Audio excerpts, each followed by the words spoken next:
том, что женщина, она в любое время остается женщиной и всегда готова к подражанию, к восприятию каких-то интересных новых веяний. Понятие моды в старину, безусловно, не существовало в том смысле, в котором мы понимаем это явление сейчас. Но, тем не менее, какие-то интересные новые формы женщины готовы были воспринимать и из иностранной культуры, и из городской культуры. И вот в своей коллекции я хотела показать, как городская мода повлияла на крестьянскую традицию и какие интересные формы появились в результате этого культурного такого контакта, взаимодействия.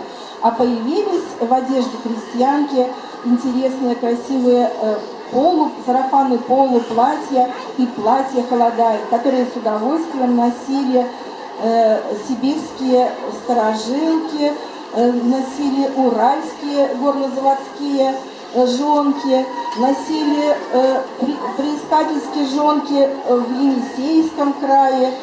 И вот сейчас, может быть, еще раз девушки, на которых надеты такие платья, пройдутся, и вы посмотрите, как это выглядело все в начале 20 века.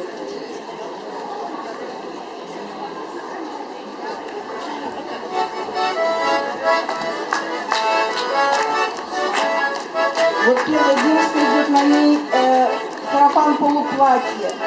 Несомненно, такие сарафаны носились традиционными старинными рубахами, с кашенными рукавами, эти рубахи, с передниками западными, с поясами ткаными. Но в сарафане уже мы видим приталенную спинку, которая подчеркивает фигуру. И этот элемент в костюме не характерен для традиционной одежды, но здесь он присутствует.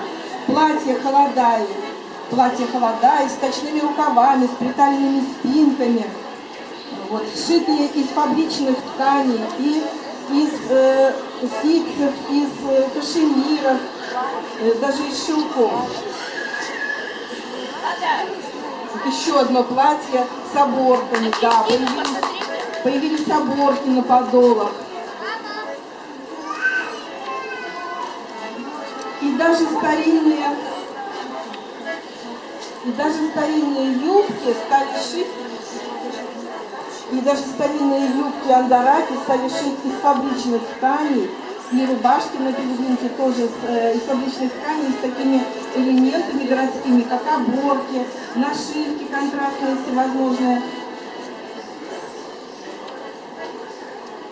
И самое интересное, что все эти виды одежды подпоясывались поясами, так называемыми кушаками или шитиками.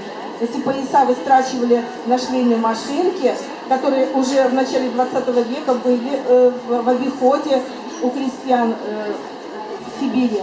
И эти пояса или выстрачивали на машинках,